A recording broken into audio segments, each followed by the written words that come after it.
qophii furtuu waloomaati. This is the key to communion.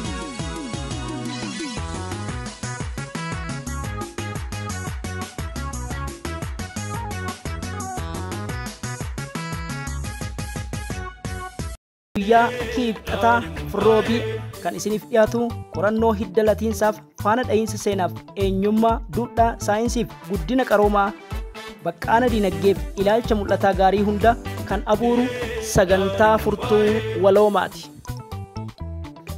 Warri akka Abbaa Bahiree Atsimee Goorgis seenaa Oromoo waggaa 400 duubatti deebisanii barreessan Alaqaa Taayyeen የኢትዮጵያ ሕዝቦች ታሪክ jechuun kan barreesse lammiin Scotland James Bruce 1769 kaaba Itoophiyaa Aksum Gondariin biyya Oromoo haraxaanaa gara kibbaa daawwatee yaada Oromoo hanquu barreessus gara Itoophiyaa har'aatti babal'achuu hin oolu yaada jedhu lafa kaa'etii ture.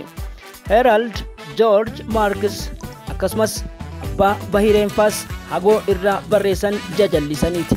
1755 Emperor Iyyaas Oromoo gara aadaa fi duudhaa dhaloota gama haadhaatiin waan qabuuf ofitti siqsuu eegale akkasumas Gondaritti afaan Oromoo waltajjiirratti akka dubbatu taasise.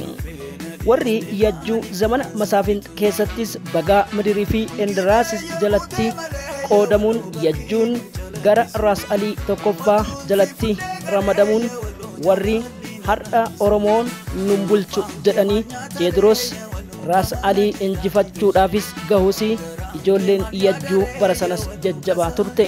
Akkam jirtan kabajamtoota hordoftoota keenya, seenaa uummata Oromoo kutaa tokkoffaa kan hawaasa Maccaa isiniif dhiyeessaa hanga xumura sagantaa kiyyatti akka na faana buutan abdii qaba.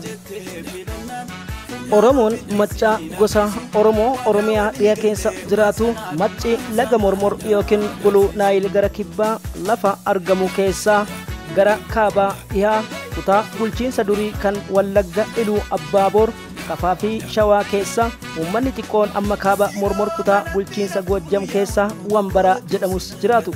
Lafti Maccaa keessa jiraatu lafa ol ka'aa kan gaarree wal qabataaf tulluuwwan qabu keessaa akka aadaatti Macci meetira 1500 gadi bu'ee hin beeku. Kunis sababa dhibee buusaa fi sodaa hirriiba dhabuuti jedha seenaan.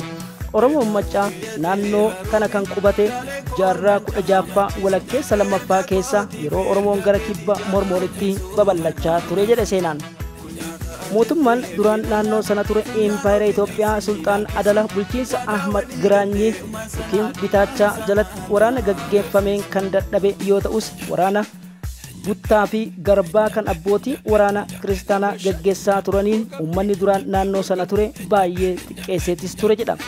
Qubsumni Macci naannoo amma jiraatanitti godhe kun garee gurguddoo odoo hin taane garee xixiqqoon kan godhame ture.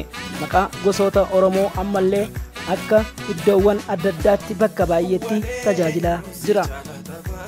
Uummanni afaan Omotikii fi Niiloo Saharaa dubbatan kan duraan naannoo sana turan jalqaba Gabbaroo yookiin Gabbara yoo jedhaman dhawaataan garuu gosa Maccaatti makamanii Oromoo ta'an. Oromoon Maccaa Oromoo Tuulamaa wajjin sirna gadaa tokko kan qabu yoo ta'u caffeen isaanii kibba Finfinnee har'aa kana ture. Jaarraa 16ffaa gara dhuma keessaa Oromoon Maccaa sirna gadaa mataa isaa kan qabaatu yoo ta'u caffeen isaas Odaa Bisili. Egaa tuutee Bisil kan tures kuni yaa olii gadi kan jedhamuu fi keessatti kan argaman makkoobilii gadaa Maccaa kanaan waame. Aadaa baay'insa kanaaf Maccaaf Tuulamni walii isaaniitiin itti gaafatama godhatan. 1963tti waldaan wal gargaarsa Maccaaf Tuulama Gacaalaa Oromootaan yoo dhaabbatu dabalataan gosoota uummatoota kibba Itoophiyaa keessatti hirmaatanis jiru.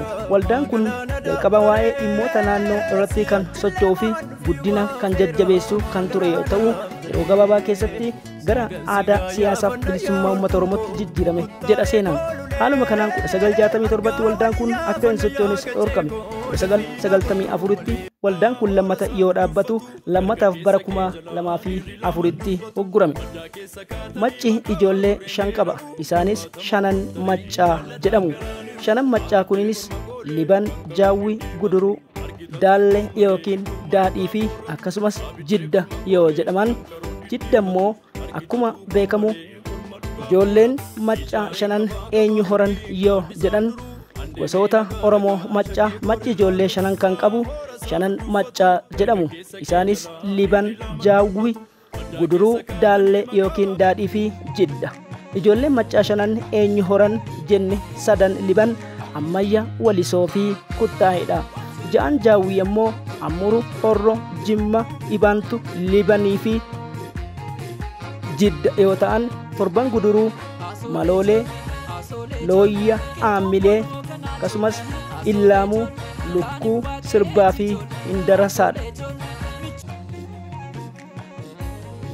Torban daallee kan jedhaman ammoo Obo, Sayyoo, Sibuu, Tuummee, Limmuu, Noonnoo fi Daannoo yoo jedhaman, afran jiddaa Akaakoo, Jimma, Sadachaa fi Badiidha. Ijoolleen maccaa shanan kana keessaa ati hortee kamitti argamta? Maaliif yoo jette, ani eessaa dhufe, eenyu irraa dhufe, hortee irraa dhufe, hoo eenyu, maalan fakkaadha jette eenyummaaf gadi fageenya akka qorattu si gargaara. Kabajamtoota hordoftoota keenya, bal'ina ilmaan maccaa Ilubbaabur, Jimma akkasumas afran Wallaggaatii fi hamma Wambaraatti kutaa itti aanutti seenaa bu'aa bahiiwwan jaarraa 16ffaa hamma irratti isiniif dhiyeessa. Ulfinni Rabbii isin bira haa jiraatu. Gibeeyya guutee malee yaa waloo bakkiin jalaqqisu, otuun si fuddee galee yaa waloo jaalalli na rakkisu. Abbaan kee maal nyaata ree yaa waloo qamadii daakitoshi, garaan kee maal yaada ree yaa waloo qasaa inatti kolfi.